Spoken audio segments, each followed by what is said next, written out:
How are you? I'm much better now that the ladies are back from space. Thank you for having me. What were they up there, 10 minutes? Well, it was very profound. What just happened? One by one, they ring a bell. The world watched in awe, or was it secondhand I embarrassment? don't know if you've seen Katy Perry talk about it, but she's basically a guru now. Yeah. When Katy Perry, Gail King, and a handful of other celebrities boarded Blue Origin's rocket for an all-female mission to space, the headline screamed What empowerment. occurred yesterday? Because Katy Perry sang a song in outer space. What were her findings? That's my question. Well, what she did brought she a learn? daisy, which is super important. Gail King kissed the dirt of Texas. It shows you how quick the flight was. The dead daisy that's like snipped from its life source. But what followed was less NASA and more Real Housewives meets Star Trek. The selfies, the sobbing, the flower holding, the spiritual awakenings tools that after I've an 11-minute learned in my trip. life, from meditation to the Hoffman process. This was no scientific breakthrough. This was a PR stunt in zero gravity. They are experiencing zero G. And the backlash? Brutal. Going to space was an incredible achievement 60 years ago. So it's Look always, at her. Shout out Daisy. Wow. Look at her nails. So pretty. It wasn't just what they did, it was how seriously they took it. With press conferences and hashtags, they treated the flight like they'd solved world hunger, not like they'd just floated for a few minutes and come back down. That tone deafness became meme fuel. What about This experience is second to being a mom.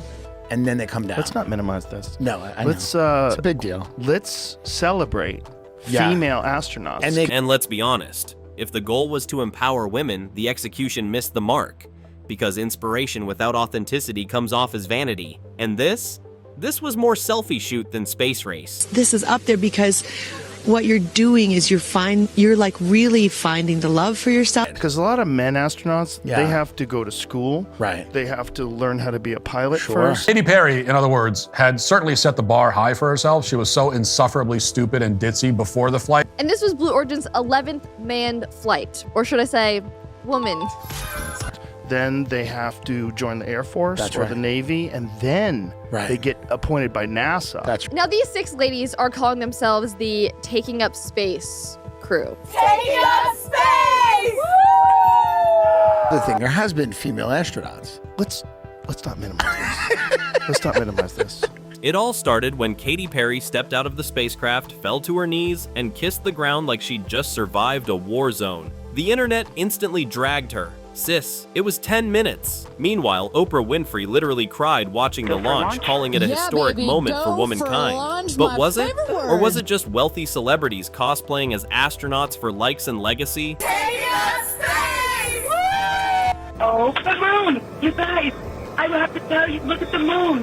Look. Okay, 62 miles ain't shit, dude. I drive that in an hour. Oh. Katy Perry was prepared to die. Yeah, That's why she in brought her the daisy. eyes, something's off. She looked like a soldier. Something's off with her. Katy later gave interviews describing the experience as profound, claiming she felt more connected to love and would never be the same. I feel super connected to love. Goodness. I will never be the same. This experience is second to being a mom. Second to being a mom. You just got to go to space. Yeah, but it still doesn't compare to being a mom. People weren't inspired, they were confused. The memes wrote themselves. One particularly viral tweet read, "Neil Armstrong walked on the moon. Katy Perry floated next to a GoPro." The comparison wasn't flattering, and that pretty much set the tone for the public response. Needless to say, any reporter who uses the phrase feeling all the feels should immediately and permanently lose their press credentials. It's the training, it's the team, it's the whole And their right to vote. And their citizenship. The mission was sold as a gift to women and girls, a symbol of how far we've come.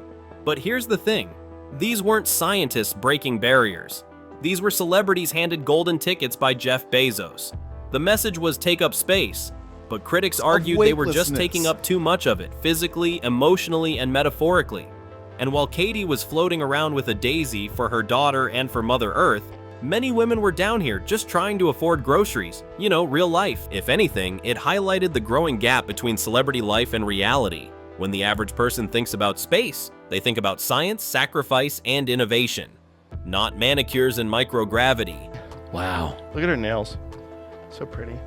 Oprah Winfrey actually wept as she watched the all-female team launch into space for a trip that would last for approximately half the length of an episode of SpongeBob SquarePants. Normally, the Hollywood elite circles the wagons when one of their own gets heat. Not this time. Olivia Wilde reposted a picture of Katy kissing the ground, comparing it to a return from Apollo 13. Amy Schumer mocked the whole thing, joking that she got a last-minute invite while riding the subway. Even Martha Stewart posted a throwback of her own zero-gravity experience, slyly throwing in a Katy Perry lyric. When Martha's trolling you, it's over. And that's what made this moment historic, not for what the crew accomplished, but for how united the internet became in roasting it. This kind of celebrity cannibalism is rare. But the sheer absurdity of the moment brought everyone out. It wasn't just schadenfreude, it was satire served on a platinum rocket ship. But no one was more triggered than Gail King. After being labeled a space tourist, she went on a mini rant. "Don't you dare call it a ride," she demanded. "It was a journey." She scolded the public for not understanding the historic nature of what they did. There was nothing frivolous about this, she insisted.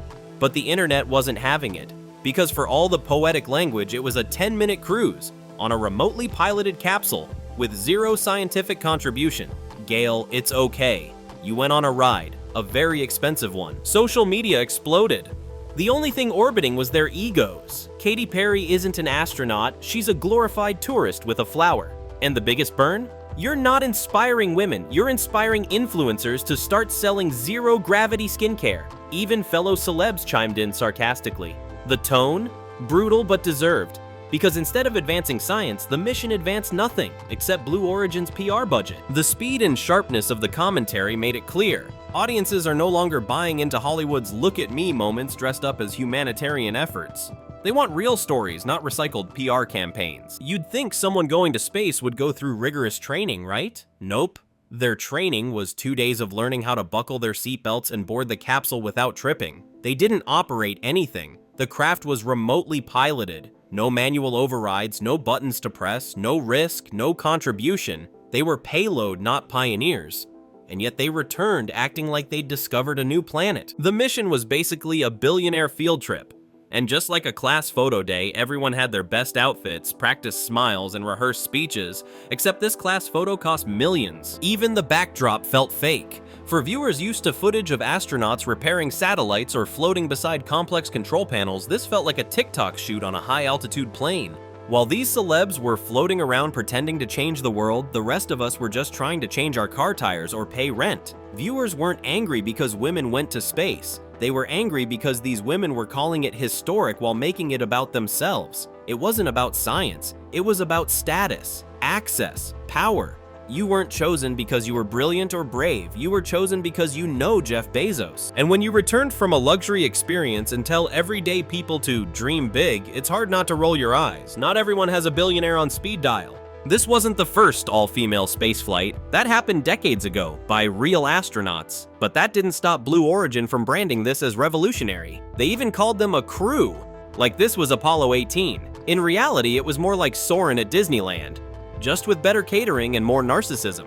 And the fact that they framed it as inspirational made it even worse, because real inspiration comes from sacrifice, hardship, and actual achievement. Not floating for 11 minutes while your stylist waits on the landing pad. There was even a montage, slow motion footage, inspirational music, close-ups on their faces as they took in the view. It was edited like a perfume commercial, not a scientific endeavor. So what did we really witness here? Not a leap for womankind, but a leap into a black hole.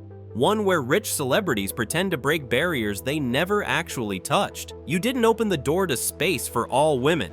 You opened a velvet rope to a billionaire's amusement park. The world watched you float, and then watched you fall, back to Earth, back to reality. The next time you want to inspire girls, maybe don't do it with a flower, a selfie, and a $28 million ticket, because in the end, it wasn't a space mission. It was just a ride.